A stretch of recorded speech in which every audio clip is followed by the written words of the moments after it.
اسد سے بات ختم ہوتی غزالہ نے اپنی طرف سے کچھ کہنا چاہا، لیکن میں نے اس کی بات کاٹ دی۔ کم از کم تم یہ نہیں کہہ سکتی تم نے لمبی اور گہری نیند لی ہے۔ میں اپنے نہیں آپ کے بارے میں کہہ رہی تھی، اس نے خفت امیز لہجے میں جواب دیا۔ راجن کو صلح اور دوستی کا پیغام بھیجنا ہی تھا تو وہ دن نکل آنے کا انتظار نہیں کر سکتا تھا؟ یہ اس کے بوکھلاہٹ کی کھلی علامت ہے، میں نے کہا۔ اپنے آدمیوں کے پٹنے کی خبریں ملتے ہی اس نے اپنے قاصد کو اس کی طرف دوڑایا۔ اسد یہاں پاکستان کی سرکاری نمائندگی کر رہا ہے۔ راجن کو خوف ہوگا کہ دن طلوع ہونے کے بعد اسد نے رات کے واقعے کی کوئی باضابطہ رپورٹ درج کرا دی تو مشکلات کا شکار ہو جائے گا۔ مفاہمت کا ہنگامی پیغام بھیج کر اس نے اپنے سر سے وہ خطرہ ٹالنے کی کوشش کی ہے۔ اس کا یہ خوف بے بنیاد ہے۔ ہو سکتا ہے کہ کل اسد یہاں سے نکل جائے، اسے فکر مندانہ لہجے میں کہا۔ وہ ان الجھنوں سے بچ جائے گا۔ آپ کو ہر لمحے ہوشیار رہنا ہوگا کیونکہ آپ اب راجن کی نظروں میں آ چکے ہیں۔ دیکھ لیا جائے گا، میں نے اس کا ہاتھ تھام کر بے پرواہی سے کہا۔ ابھی صبح ہونے میں دیر ہے، آؤ سونے کی کوشش کرتے ہیں۔ اس نے نرمی سے اپنا ہاتھ میری گرفت سے چھڑایا اور عجیب سی نظروں سے میری طرف دیکھنے لگی۔ میں نے اسے نظر انداز کر کے دوبارہ بستر سنبھال لیا۔ تھکن کے باعث نیند نے چلتی مجھ پر غلبہ پا لیا۔ شاید میں اس روز دن چڑھے تک سوتا رہتا، لیکن 10 بجے کے قریب غزالہ نے مجھے جھنجھوڑ کر جگا دیا۔ کیا مصیبت ہے، مجھے نیند پوری کر لینے دو۔ میں نے اس کا ہاتھ جھٹک کر غنودگی کے عالم میں احتجاج کیا۔ ابھی دفتر سے اسد کا فون آیا تھا، اس نے کہا ہے کہ وہ ادھر آ رہا ہے۔ غزالہ نے اپنی کوشش جاری رکھتے ہوئے کہا۔ وہ بہت خوش معلوم ہو رہا تھا، شاید تبادلے کا حکم نامہ اس کے دفتر میں پہنچ گیا ہے۔ وہ خبر ایسی تھی کہ مجھے ناچار بستر چھوڑنا پڑا۔ وال کلاک پر سرسری نظر ڈال کر میں سیدھا باتھ روم میں گھس گیا۔ ہم دونوں کمرے میں ناشتے میں مصروف تھے کہ اسد آ پہنچا۔ اس نے معمول کے مطابق ہوٹل کی لابی سے فون کر کے اپنی آمد کی اطلاع دی اور اجازت پا کر اوپر آ گیا۔ اس نے اپنی آنکھوں پر تاریک شیشوں کی اینک لگائی ہوئی تھی جس نے اس کی آنکھوں کے گہرے نیل چھپا لیے تھے۔ چہرے کی دوسری خراشیں زیادہ گہری نہیں تھی۔ میں نے پرتپاک انداز میں اس کا استقبال کرتے ہوئے پوچھا کہ کہیں وہ کسی کو اپنے پیچھے تو نہیں لگا لایا تھا۔ اس نے ہنس کر مجھے یقین دہانی کرائی کہ ایسا نہیں ہوا تھا۔ رات کو بھی آپ دونوں کو یہی خوش فہمی تھی کہ آپ کا پیچھا نہیں کیا جا رہا تھا، غزالہ نے دخل اندازی کرتے ہوئے کہا۔ لیکن ایک بند بازار میں ان چاروں نے آپ کو گھیر لیا۔ وہ آسمان سے نہیں ٹپکے ہوں گے، شروع سے پیچھا کر رہے ہوں گے۔ تم ٹھیک کہہ رہی ہو، رات کو ٹیکسی ڈرائیور کی ہوشیاری ہمارے گلے پڑ گئی، اسد نے کرسی سنبھال کر کہا۔ ہم دونوں میں سے کوئی ڈرائیونگ سیٹ پر نہیں تھا، صرف عقب نما آئینوں سے پیچھے آنے والوں پر نظر رکھی جا سکتی ہے۔ ہمیں مڑ کر دیکھنا پڑ رہا تھا، اس میں چوک ہو گئی۔ وہ گدھا ٹریفک سے بچنے کے لیے شہر کی گلیوں میں گھس گیا۔ وہاں کی تاریکی نے رہی صحیح کسر پوری کر دی۔ مجھے یقین ہے کہ اندھیرے راستے پر انہوں نے اپنی گاڑی کے ہیڈ لیمپس گل کر لیے ہوں گے، اس سے ہم دھوکہ کھا گئے۔ اس وقت بھی تم ٹیکسی سے آئے ہوگے، غزالہ نے تصدیق چاہی۔ اسد اپنے سر کو اسباب میں جنبش دیتے ہوئے بولا۔ دن کا اجالا میرا معاون تھا۔ ابتدائی سفر میں نے بس میں کیا اور ایک جگہ اترتے ہی ٹیکسی لے لی۔ بس میں کوئی میرا پیچھا کر بھی رہا تھا تو اسے اتنا موقع نہیں مل سکا کہ وہ دوسری ٹیکسی لے سکے۔ میرے روانہ ہونے تک سڑک پر دور دور تک کوئی اور خالی ٹیکسی نظر نہیں آ رہی تھی۔ خوب، میں نے اس کے جواب سے لطف اندوز ہوتے ہوئے کہا۔ شاید اپنی اس ہوشیاری کی وجہ سے تم شگفتہ موڈ میں نظر آ رہے ہو۔ اس وقت میرا ذہن ہلکا ہو کر بہت بلندیوں پر پرواز کر رہا ہے، اس نے غزالہ کی پیشکش پر ناشتے میں شامل ہوتے ہوئے شوخی سے جواب دیا۔ بگڑتے ہوئے حالات یکایک سازگار ہو گئے ہیں، اب راجن سے دوبارہ سامنا ہونے کی نوبت نہیں آئے گی۔ اوہو، کیا وہ بینکاک سے کہیں بھاگ گیا ہے؟ میں نے انجان بن کر حیرت سے پوچھا۔ وہ نہیں بھاگا، میرے کوچ کا فرمان آ گیا ہے، اس نے مسرت امیز لہجے میں انکشاف کیا۔ راجن سے گلو خلاصی ہونے پر تمہاری خوشی قابل فہم ہے، اس کا مجھے قلق ہے، اس نے بلا تردد میری تردید کر دی۔ میں اپنی سرکاری پوزیشن کی وجہ سے کھل کر اس سے تصادم مول نہیں لے سکا، لیکن میری خواہش تھی کہ میری آڑ لے کر تم اس کا تیا پانچا کر ڈالو۔ میرے ساتھی کی حیثیت سے تمہیں اس تک رسائی حاصل ہو چکی تھی۔ اکیلے رہ جانے کے بعد تم اس کے قریب نہیں جا سکو گے، لیکن تمہارے مجروح چہرے سے اندر کی خوشی پھوٹی پڑ رہی ہے۔ غزالہ نے اس کی پوری بات سن لینے کے بعد کہا۔ یہ خوشی کچھ اور ہے، تم دونوں کو اس کا اندازہ نہیں ہو سکے گا، اس نے عجیب سا لہجے میں جواب دے کر اپنا سر جھکا لیا۔ بتاؤ گے تو اندازہ ہو جائے گا، غزالہ نے اسے چھیڑا۔ نہیں ہو سکتا، اس نے زور دے کر کہا۔ روزی مرد کا زیور ہوتی ہے، وہ جہاں بھی اور جیسے بھی ملے اس کی قدر کرنا چاہیے۔ دیکھ لو کہ میں روزی کی خاطر اپنے گھر بار اور بال بچوں کو چھوڑ کر یہاں پڑا ہوا ہوں۔ بھابھی، یہ بہت بڑا کرب ہوتا ہے، لوگ بہت مجبور ہو کر اپنوں کو چھوڑتے ہیں اور ہزاروں میل دور جا کر محنت اور مزدوری کرتے ہیں۔ ان کے دکھ درد کا کوئی ساتھ ہی نہیں ہوتا۔ बीमार होते हैं तो खामोशी से किसी कोने में अकेले पड़े रहते हैं, किसी से दिल की बात नहीं कर सकते। कभी कभी तो ऐसे खौफनाक जज्बाती लम्हे आते हैं जब आदमी चाहता है कि पर लगाकर लम्हा भर में अपनों में पहुंच जाए। वक्त गुजर जाता है और ऐसा नहीं हो पाता। इस वक्त मेरी खुशी ये है कि मैं 2 बरस से ज्यादा की दूरी के बाद अपने बीवी बच्चों में जाने वाला हूँ। इस खुशी ने मेरे दिल के सारे दाग धो दिए हैं। तुम बहुत खुश नसीब और बाकिरदार आदमी हो, मैंने उसके शाने पर थपकी देकर कहा। कुछ लोग ऐसे भी पाए जाते हैं जो अपने घरों से दूर रहकर खुश रहते हैं, हर वक्त ऐसी निशात गाहों की जुस्तजू में लगे रहते हैं, चाहे इन्हें जानने और पहचानने वाला कोई ना हो। जरा तफसील से बताओ कि अचानक हुआ क्या है? अचानक कुछ भी नहीं हुआ। मैंने पहले ही तुम्हें बता दिया था कि बैंकॉक में मेरे 2 साल मुकम्मल हो चुके हैं, तबादले का हुक्म किसी भी वक्त आ सकता है और वो आ गया। मैं दफ्तर पहुंचा तो वहां 2 फैक्स आए हुए थे। एक में मुझे बैंकॉक का चार्ज छोड़कर इस्लामाबाद हेडक्वार्टर्स में रिपोर्ट करने की हदायत की गई है। दूसरा पैगाम जलाल की तरफ से था। उसने लिखा था कि मैं अपनी जगह आने वाले का इंतजार किए बगैर अवलीन फुर्सत में यहाँ से चल दूं। आने वाला सब कुछ संभाल लेगा। तुम चाहो तो 2-4 दिन यहाँ रुक सकते हो, मैंने उसे टटोलने की नीयत से कहा। अब रुकने का सवाल ही पैदा नहीं होता। जलाल बहुत मेहरबान अफसर है, मैं उसका हुक्म नहीं टाल सकता। मैंने आज रात की परवाज से अपनी सीट बुक करा ली है। ओह, तो ये कहो कि तुम अलविदाई मुलाकात के लिए आए हो। इस बार मैं वाकई चौंक आया। सीट का कंफर्मेशन मिल जाने के बाद मैंने दफ्तर छोड़ा है। ये चेक करना होता तो मैं बहुत देर पहले यहाँ पहुँच गया होता। मैंने लम्हा भर के लिए सोचा, फिर उससे पूछा, तुमने अभी तक सोहराज की हलाकत के बारे में कोई रिपोर्ट अपने बड़ों को भेजी है? हमारे दरमियान तय हुआ था कि इस खबर को दबा दिया जाए। उसने मेरी आंखों में झांकते हुए कहा, तुमको अचानक यह सवाल क्यों याद आ गया? तुम जा रहे हो, मैंने सोचा कि इस अहम नुक्ते पर भी बात कर ली जाए। तुम्हारे मशवरे के बाद मैंने खामोशी इख्तियार कर ली। राजन ने सोबराज की बची खुची हड्डियों को शर्मा का नाम देकर यहाँ किस्सा खत्म कर दिया है, लेकिन मैं एक बात लिख कर देने को तैयार हूँ कि असल वाकया पाकिस्तानी एजेंसियों से ज्यादा देर तक पोशीदा नहीं रह सकेगा। हमारे आदमियों की कारकर्दगी से शोहरत याफ्ता आलमी एजेंसियां भी खाइफ रहती हैं। क्या तुम ये कहना चाह रहे हो कि तुम्हारी रिपोर्ट पर एतबार नहीं किया जाएगा? मैं कुछ भी नहीं कह रहा। फिलहाल मेरी रिपोर्ट हरफे आखिर समझी जाएगी, फिर सोबराज की तलाश शुरू होगी। उसके अचानक रोपोशी हमारे जिम्मेदारों के लिए बहुत बड़ा सवाल का निशान साबित होगी। मुझे यकीन है कि कलील से मुद्दत में हमारे आदमी ये मुअम्मा हल कर लेंगे। इस वक्त तुम्हारी पोजीशन क्या होगी? मैं खुलकर उसे कुछ बताए बगैर ज़हनी तौर पर आने वाले गैर मुतवक्का वाक़यात का सामना करने के लिए तैयार करने की कोशिश कर रहा था। मुझे शुबा था कि जलाल शायद उसे दफ्तरी चक्रों में मुब्तला न करे, लेकिन सोबराज के बारे में खामोशी इख्तियार करने पर उसे ज़रूर रगड़ेगा। असद ने जो कुछ किया मेरे एमा पर किया था। मेरी कोशिश थी कि मैं इस मामले में हत्तुल इम्कान उसकी मदद कर सकूं। मेरी पोजीशन पर कोई फ़र्क नहीं पड़ेगा। राजन ने मरने वाले को नारायण प्रसाद शर्मा करार देकर मेरा काम बहुत आसान कर दिया। सोबराज मेरा हदफ नहीं था। अपनी अमूमी जिम्मेदारियों के दायरे में रहते हुए मुझे उसकी खैर खबर रखना थी। इसका पीछा करके मैं अपनी सरकारी पोजीशन का दाव पर नहीं लगा सकता था। जो कुछ मेरे सामने आया मैंने आगे रिपोर्ट कर दिया। बाद की तफ्तीश से कोई और बात साबित होती है तो मेरी ज़ात पर उसका कोई असर नहीं पड़ेगा।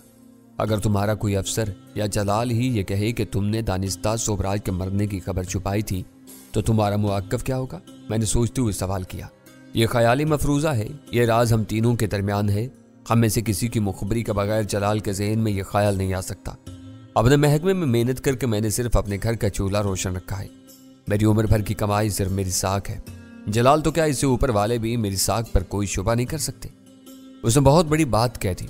मैंने वो मौजू वहीं ख़त्म कर दिया। राजन तुम्हारे जवाब का मुंतज़िर रहेगा। तुम आज रात यहाँ से रवाना हो जाओगे। इसके बाद राजन का क्या बनेगा? मेरा इम्तिहान ले रहे हो? उसने मुस्कुरा कर सवाल किया। फिर कहा, तुम गुरु हो, ये सब सोचना तुम्हारा काम है। मुझे उम्मीद है कि तुम उसकी गर्दन तोड़ दोगे। इसके साथ तुमको डान की पुरस्कार कैद से भी निजात मिल जाएगी। अफसोस इस बात का रहेगा कि मैं इन कामयाबियों में तुम्हारा शरीक नहीं रहूँगा। तुम्हारे चले जाने के बाद मैं तुम्हारा नाम इस्तेमाल करूँ तो तुम्हें कोई एतराज़ तो नहीं होगा? मैंने लम्हा भर की खामोशी के बाद सवाल किया। सवाल ही पैदा नहीं होता। ये मेरे लिए इज्जत की बात होगी कि तुम जैसा अजीम आदमी मेरे नाम से फ़ायदा उठाने के बारे में सोचे, लेकिन ये होगा कैसे? मेरी रवानगी राजन से ज़्यादा देर तक पोशीदा नहीं रह सकेगी। मुझे रवानगी से पहले थाई हुकाम को आगाह करना होगा। ये काम मैंने आखिरी मरहले के इल्तवा में डाला हुआ है। मुझे तुम्हारी इजाज़त दरकार थी। अब देखूंगा कि क्या किया जा सकता है। मैं तुम्हारा साथी बनकर राजन से मिला था। इसी हैसियत में उससे कोई राब्ता कर सकता हूँ। हो सकता है कि मैं तुम्हारा कोई माजरती पैगाम उस तक ले जाऊँ। ये वाकई मुमकिन है। उसके होंठों पर मुस्कुराहट फैल गई। तुम तेजी के साथ नई राहें निकालने में अपना सानी नहीं रखते। जिंदगी और मौत का खेल जारी हो तो हर शख्स का ज़हन ऐसी तेजी दिखाने लगता है। इसकी रवानगी का परवाना अचानक नाजिल हुआ था। इसके पास सिर्फ चंद घंटे रह गए थे। इस मुद्दत में उसे कई काम निपटाने थे। ये उसकी बड़ाई थी कि वो वक्त निकाल कर मुझसे मिलने के लिए आया था, लेकिन वो ज्यादा देर तक मेरे पास नहीं ठहर सका। मैंने नहायत गर्मजोशी के साथ उसे अपने होटल के कमरे से रुखसत कर दिया। ये भी चला गया। इसके जाने के बाद गजाला ने उदासी से कहा, अब हम यहाँ डान और चाउफान के रहमो करम पर रह गए हैं। राजन टैनी के खून का प्यासा है। मैंने बाई आंख दबा कर कहा, दुआ करो कि वो असद के साथी का खैर ख्वाह बन जाए। दुश्मन की सफ़ों में घुल मिलकर काम करने का और ही मजा होता है। तो क्या आप इस बारे में संजीदा हैं? गजाला ने हैरत से पूछा। संजीदा ना होता तो असद से इस बारे में हरगिज़ बात न करता। यह बहुत मुश्किल रास्ता होगा। गजाला की पेशानी पर तशवीश की लकीरें उभर आई। राजन के बारे में अब तक जो कुछ सामने आया है, इससे जाहिर होता है कि वो फितरी एतबार से सफाक कातिल है। उसे आप पर जरा भी शुबा हो गया तो वो कोई रो रायत नहीं देगा। मुझे खौफजदा करने की कोशिश मत करो, मैंने हंस कर कहा। मैं इसी किस्म के जानवरों से लड़कर जिंदा रहना चाहता हूँ। वो मेरा कुछ नहीं बिगाड़ सकेगा। मैं गजाला से हौसला मंदी की बातें जरूर कर रहा था, लेकिन असद के लिए मेरा दिल उदास था। इस शरीफुन नफ्स आदमी से मेरी रफाकत बहुत मुख्तसर रही थी, लेकिन उसने अपना दामन बचाते हुए रोज़े अव्वल से मुझे ऐसी भरपूर मुआवनत फराहम की थी कि इसका बदल मिलना मुश्किल था।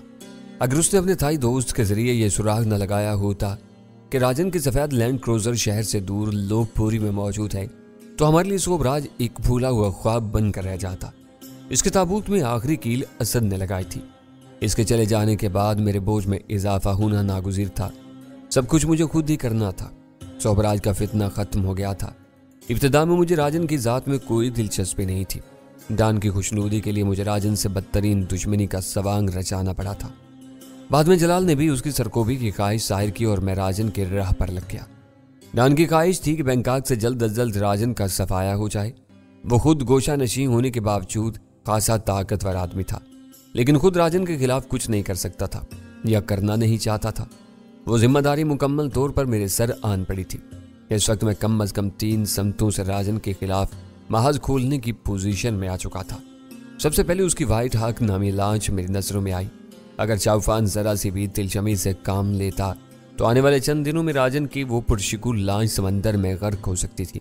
दूसरी तरफ मैंने अपने असल रूप में उसे राब्ता करके धमकी दी हुई थी कि इसने जल्द ही बैंकॉक का मैदान खाली न किया तो मैं जोबराज की मौत का राज फाश करके अमरीकियों को राजन के लहू का प्यासा बना दूंगा। मैं जानता था कि मेरे लिए अपनी इस धमकी को अमली जामा पहनाना मुमकिन नहीं था, मगर राजन इन नज़ाकतों से बेखबर था। बौखलाहट में वो कोई भी ऐसा कदम उठा सकता था जिसके नतीजे में मुझे उसके खिलाफ कोई बड़ी कामयाबी हासिल हो सकती थी। इस ज़मन में असद ने मुझे अपने मुआवन के तौर पर मोती महल में ले जाकर तीसरी राह निकाली थी। मुझे वो राह सबसे बेहतर नजर आ रही थी। अगर मेरा दाव चल जाता और राजन इस रूप में मुझे अपना हमनवाज तस्लीम कर लेता तो मैं इस पर बहुत करीब से ऐसा कारीवार कर सकता था कि वो जाम बर न हो पाता। जलाल की ख्वाहिश पूरी हो जाती, डान के लिए रास्ता साफ हो जाता और मुझे बैंकॉक की गैर रस्मी कैद से आज़ादी मिल जाती। जब तक असद बैंकॉक में था मैं किसी से कोई छेड़छाड़ नहीं करना चाहता था। वो राजन के चुंगल में आने से बाल बाल बचा था। उसे वहां से निकल जाने का मौका मिल गया था तो उसे पूरी राजदारी और खामोशी के साथ बैंकॉक से निकल जाना चाहिए था। मैं नहीं चाहता था कि मेरी किसी कार्रवाई की वजह से असद की रवानगी में कोई मोहूम सी रुकावट भी पैदा हो। एक बार इसका त्यारा था ज़मीन छोड़ देता तो मैं पूरी बेफिक्री से अपने काम का आगाज कर सकता था। कुछ लोग ऐसे काहिल और आराम तलब होते हैं कि काम के नाम से उनकी जान निकलती है। वो अपना सारा वक्त बेअमली और ऐश खुशी में गुजारना चाहते हैं। मेरा मिजाज बिल्कुल मुख्तलिफ था। सामने कोई मसरूफियत ना हो तो मेरे लिए एक एक पल गुजारना 2 बार हो जाता है। राजन मेरा बड़ा हदफ था, मगर मैं असद की रवानगी तक खामोश रहने का फैसला कर चुका था। इसकी परवाज रात को रवाना होने वाली थी। इसका मतलब था कि मुझे वो दिन खाली रहकर गुजारना था। होटल के बंद कमरे में मुसलसल 8-10 घंटे गुजारना मेरे बस से बाहर था। मैंने गजाला से इस मसले का जिक्र किया तो उसने संजीदगी के साथ मुझे आईना देखने का मशवरा दिया। मुझे शुबा हुआ कि मुझसे मजाक कर रही थी। मैंने गौर से उसके चेहरे की तरफ देखा तो वहां संजीदगी के सिवा कुछ न पाया। गैर इरादी तौर पर मेरे कदम ड्रेसिंग टेबल की तरफ बढ़े। आईने में मुझे अपने चेहरे पर 2 हल्के नील नजर आए जो पिछली रात को होने वाली मार धाड़ के नतीजे में मार्ज वजूद में आए थे। निशान इतने गहरे और नुमाया नहीं है। मैंने अपने चेहरे पर उंगलियां फेरते हुए धीरे से कहा, یہ بینکاک ہے، یہاں تشدد امیز تفریحی مشاغل میں ہر رات نہ جانے کتنے مردوں کے چہروں پر عورتیں ایسے یادگار نشانات چھوڑتی ہوں گی۔ میرا کام توجہ دلانا تھا، فیصلہ آپ خود کر سکتے ہیں۔ اس نے زیر لب مسکراہٹ کے ساتھ جواب دیا، آپ ہر شخص کو قابل نظروں سے دیکھتے ہیں۔ میں نے بازار میں چلتے پھرتے ہوئے یہ بات نوٹ کی ہے کہ بہت سے نوجوان غیر ملکیوں کے جسم کے کھلے ہوئے حصوں پر ایسی ہلکی پھلکی چوٹوں اور خراشوں کے نشان نظر آتے ہیں۔ اب آپ نے اس کا سبب بھی بتا دیا۔ میری سمجھ میں نہیں آتا کہ تشدد شامل ہونے کے بعد کوئی بھی تفریح کیسے برقرار رہ سکتی ہے۔ اسے تو عذاب کہنا چاہیے۔ ایسی باتوں کا سمجھ میں نہ آنا ہی بہتر ہے۔ یہ سب بگاڑ کی نفسیاتی کریں ہوتی ہیں۔ کچھ لوگوں کو پٹنے میں مزہ آتا ہے، بعض مار دھاڑ کیے بغیر آسودگی حاصل نہیں کر پاتے۔ میرا خیال ہے کہ یہ نشان کسی پریشانی کا سبب نہیں بنے گے۔ بیچارے اسد کا چہرہ تو بہت زیادہ بگڑا ہوا ہے، پھر بھی وہ یہاں دوڑا چلا آیا۔ اس میں اور آپ میں فرق ہے۔ وہ آج رات اس شہر خرابات کو خیر بات کہہ رہا ہے۔ آپ کو یہاں رہنا ہے۔ آپ سے رات کو ٹکرانے والے چاروں آدمیوں میں سے کسی نے دیکھ لیا تو مشکلات پیدا ہو جائیں گی۔ میں نے ایک ہلکا سا کہکا لگا کر کہا، انہیں 4 چوٹ کی مار پڑی ہے، وہ کئی دنوں تک باہر نہیں نکل سکے گے۔ ویسے بھی راجن کی طرف سے اسد کے لیے آنے والے مصالحتی پیغام کے بعد ان لوگوں سے کسی فوری تصادم کا خطرہ ٹل گیا ہے۔ آپ کہاں جانا چاہ رہے ہیں؟ غزالہ نے تجسس سے پوچھا۔ کمرے میں بند رہ کر وحشت ہو رہی ہے، شہر بہت وسیع ہے، کہیں بھی نکل جائیں گے۔ میں 5 منٹ میں تیار ہو رہی ہوں۔ اس نے بلا کسی پس و پیش اپنی جگہ چھوڑ دی۔ ہم دونوں کمرے سے نکلنے والے تھے کہ میرے موبائل پر چاوفان کی کال آ گئی۔ ماسٹر، تمہارا خادم ہوٹل کے باہر تمہارا انتظار کر رہا ہے۔ رابطہ ہونے پر چاوفان کی خوشامدانہ آواز میرے پردہ اس سماعت سے ٹکرائی۔ کرتا رہے، میں اس وقت باہر جا رہا ہوں، میں نے بے اتنائی سے جواب دیا۔ ماسٹر، یہ ملاقات ضروری ہے، میں فون پر سب کچھ نہیں کہہ سکتا۔ بعض اوقات تم خدا کے بھیجے ہوئے عذاب کی طرح میرے سر پر مسلط ہو جاتے ہو، یہ اچھی بات نہیں ہے۔ میں نے مصنوعی برہمی کا مظاہرہ کیا۔ تم یقین کرو ماسٹر، اس وقت مجھے کسی نے تمہارے پاس نہیں بھیجا، میں خود تم سے ملنے کے لیے آیا ہوں۔ میری کہی ہوئی بات اس کی موٹی عقل کے اوپر سے گزر گئی۔ رکے رہو، میں تھوڑی دیر میں آتا ہوں۔ میں نے بیزاری کا مظاہرہ کرتے ہوئے فون بند کیا اور غزالہ کی طرف مڑ کر مسکراتے ہوئے کہا، لو یہ مسئلہ بھی حل ہو گیا، چاوفان یہاں پہنچا ہے۔ آپ اس پر غصہ ہو رہے تھے، اب خوش نظر آ رہے ہیں؟ اس نے حیرت سے سوال کیا۔ وہ بہت ڈھیٹ اور منہ پھٹ ہے، میں اسے اس کے اوقات میں نہ رکھوں تو وہ مجھے ہدایات دینا شروع کر دے گا۔ میں نے خوش دلی سے کہا، کیا آپ اس کے ساتھ جانے کے لیے پر تول رہے ہیں؟ بہتر یہی ہوگا کہ ہم دونوں ایک ساتھ باہر نہ نکلیں۔ وہ نہ آتا تو ہمیں مجبوراً جانا ہی پڑتا۔ اب تم اپنی مرضی سے شہر گھوم سکتی ہو، میں اس کے ساتھ کچھ وقت گزار لوں گا۔ دوپہر کے کھانے کے وقت میں لوٹ آؤں گا۔ غزالہ نے غور سے میری طرف دیکھا، پھر سر جھکا کر بے چارگی سے بولی، جیسی آپ کی مرضی۔ میں آپ کی خواہش پر باہر جانے کے لیے آمادہ ہوئی تھی۔ آپ نے اپنا پروگرام بدل دیا ہے تو میں یہیں رک کر وقت گزاروں گی۔ وہ ناراض نہیں ہوئی تھی، لیکن میرے فیصلے کی تبدیلی سے اسے مایوسی ہوئی تھی۔ میرے لیے یہ بات تسلی بخش تھی کہ اسے چاوفان سے میرے ملاقات کی اہمیت کا پورا ادراک تھا۔ اسے افسوس اس بات کا تھا کہ چاوفان نے اچانک دخل انداز ہو کر ہم دونوں کے سیر کے پروگرام کو درہم برہم کر دیا تھا۔ چاوفان کھلی سڑک کے کنارے میرا انتظار کر رہا تھا۔ میرے پاس غزالہ کی ناز برداری کے لیے زیادہ وقت نہیں تھا۔ میں نے اس سے تسلی کے چند بول کہے اور چاوفان سے ملنے کے لیے روانہ ہو گیا۔ اس نے معمول کے مطابق پرتپاک انداز میں چہک کر میرا استقبال کیا اور میرے سوار ہوتے ہی گاڑی آگے بڑھا دی۔ ماسٹر، تمہارے چہرے پر پڑے ہوئے نشانات دیکھ کر مجھے دکھ ہو رہا ہے۔ میری طرف دیکھنے کی بجائے اپنی نگاہیں سڑک پر مرکوز رکھو، میں نے خشک لہجے میں اسے مشورہ دیا۔ میں یہ سوچ بھی نہیں سکتا تھا کہ کوئی بدتمیز تم پر ہاتھ اٹھا سکتا ہے۔ محبت اور جنگ میں سب کچھ چلتا ہے۔ دشمن بھاری پڑ جائے تو ڈان جیسا آدمی میدان میں اترنے سے ہچکچاتا ہے۔ اللہ کا شکر ادا کرو کہ میں تمہارے شہر کے اوچکوں سے ذرا بھی خوفزدہ نہیں ہوں، تمہارے ساتھ گھوم رہا ہوں۔ یہ بات ڈان بھی مانتا ہے، تم بہت نڈر ہو۔ کیا تم نے ان فضول باتوں کے لیے مجھے بلایا؟ میں نے تلخی سے پوچھا۔ تم نے مجھے بہت بڑی مشکل میں پھنسایا ہوا ہے، ابھی تک کسی غوطہ خور کا بندوبست نہیں ہو سکا، باقی سامان بھی نہیں مل رہا ہوگا، میں نے تن سے کہا۔ میں اتنا گیا گزرا نہیں ہوں ماسٹر، سب بندوبست ہو گیا ہے، تمہارے بتائے ہوئے طوفانی مقناطیس بھی مل گئے ہیں، بوٹس میری اپنی ہیں، انہیں ایک ویران کھاڑی میں لگا کر سارے شناختی نشان چھپائے جا رہے ہیں تاکہ وائٹ ہاک کے محافظ اپنی دوربینوں سے بھی ہماری بوٹ کو نہ پہچان سکیں۔ غوطہ خور کا بندوبست نہ ہوا تو پھر یہ کام میں خود سر انجام دینے کی کوشش کروں گا۔ کاسٹیوم اور دوسرا سامان تو مل جائے گا نا؟ سب مل جائے گا، وہ چونک کر بولا۔ تم نے اب تک یہ نہیں بتایا کہ تم بھی غوطہ خوری جانتی ہو؟ میں صرف تیرنا جانتا ہوں، زندگی میں کبھی غوطہ خوری نہیں کی۔ ذرا سی مشق کے بعد یہ بھی ہو جائے گا۔ غوطہ خور آسمان سے نہیں اتارے جاتے، وہ ہم جیسے انسان ہوتے ہیں۔ تم ہر فن مولا ہو ماسٹر، میں تو ڈھنگ سے ڈوبنا بھی نہیں جانتا، اس نے بے ہنگم سی ہنسی کے ساتھ کہا۔ گاڑی میں کچھ دیر کے لیے خاموشی چھا گئی۔ इस सकूत को चाउफान ही ने तोड़ा। मास्टर, तुम डैनी नाम के किसी पाकिस्तानी से वाकिफ हो? उसकी जुबान से अपना नाम सुनकर मैं चौंक पड़ा। अपनी हैरत छुपाते हुए मैंने सरसरी अंदाज में कहा, नाम ही सुना है, इसे टकराने की आरजू है। तुम्हें बैठे बैठे ये नाम क्यों याद आ गया? रात से छोटा राजन के आदमियों ने शहर में डैनी नाम के एक आदमी की तलाश शुरू कर दी है।